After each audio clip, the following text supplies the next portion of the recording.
এরপর একটা হিন্দু মেয়ে কালিমা পড়ে মুসলমান হলো, অনেক সুন্দরী। জিজ্ঞাসা করা হলো, বোন কেন তুমি হিন্দু দিকে মুসলমান হয়েছো? ও যুবক ভাই, হিন্দু মেয়েটার কথা প্রায় মাহফিলে বলি শুধু বোঝার জন্য। মেয়েটা বলে, আমি মুসলমান হয়েছে একটা কারণ আছে। আমার আব্বা যখন মারা গেছে, আমি বাবার পাশে দাঁড়ায় রইলাম, দেখলাম সীতাশালায় যায় আমার আব্বারে পোড়াইতেছে, নিচে দিয়া লাকড়ি দিছে, উপরে আমার বাবারে শোয়াইছে, আবার উপরে দিক দিয়ে লাকড়ি দিয়া নিচ দিয়ে আগুন ধরায় দিছে, আমার বাবার লাশটা পড়তেছে।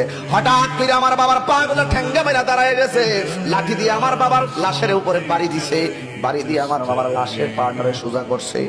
এবার কিছুদিন পরে আমার আম্মা মারা গেছে। আমার আম্মা বড় পর্দাশীলা ছিল। আমার আম্মা এত পর্দাশীলা ছিল, যদিও হিন্দু কিন্তু নিজের পর্দা নিজের শরীরটা তিনি ওপেন করতেন না। কিন্তু ঘটনাক্রমে একদিন আমার আম্মা দুনিয়া থেকে বিদায় হয়ে গেল। আমার আম্মার কাপড় দিয়া বাইন্ডিং কইরা যখন নিয়ে গেছে চিতাশালায় পুরার জন্য, আমার আম্মার শরীরটা কেউ দেখে নাই, নিজ দিয়ে আগুন লাগাই দিছে। আগুনটা গায়ের মধ্যে লাগতে দেরি রে বাবা, হঠাৎ কইরা আম্মার শরীরটা ওপেন হয়ে গেছে। যেই মার বডি কেউ দেখে নাই, শেষ বিদায়ের সময় মার বডিটা ওপেন হওয়ার পর আমি বড় লজ্জায় পড়ে গেছি। কিছুক্ষণ পরে দেখলাম আমার আম্মার পাটা এমন ভাবে ঠেঙ্গা মেরা উঠে গেছে, লাঠি দিয়ে আমার আম্মার শরীরের মধ্যে আঘাত করছে।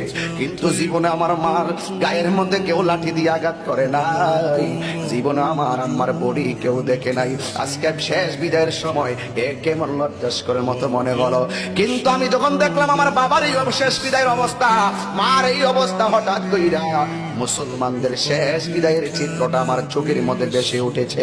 মুসলমান যখন মারা যায়, ওই চতুর্দিক দিয়া কাপড় টানায়, কসকো সাবান দিয়া এমন গরম পানি দেয় না যে গরম লাগে, এমন ঠান্ডা পানি দেয় না যে ঠান্ডা লাগে, কিন্তু কসকো সাবান দিয়া তারে গোসল করায়, চতুর্দিক দিয়ে কাপড় টানাই, আবার শরীর থেকে চাদর দিয়া বডির দিকে কাপড়টা খুললা তারে এমন ভাবে গোসল করায়, আঙ্গুল গুলা খিলাল করে দেয়, দাঁত গুলা খিলাল করে দেয়, পায়ের আঙ্গুল গুলা খিলাল করে দেয়।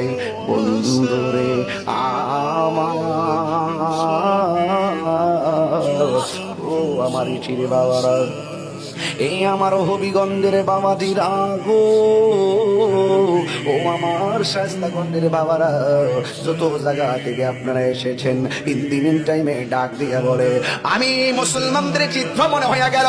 মুসলমানরা গোসল দেয়, কানের মধ্যে তুলা লাগায়, ভিতরে যেন পানি না ঢুকে। কথা কন ঠিক কিনা? এত মায়া কান দিয়া তুলা ঢুকাই, যেন কান দিয়া পানি না ঢুকে।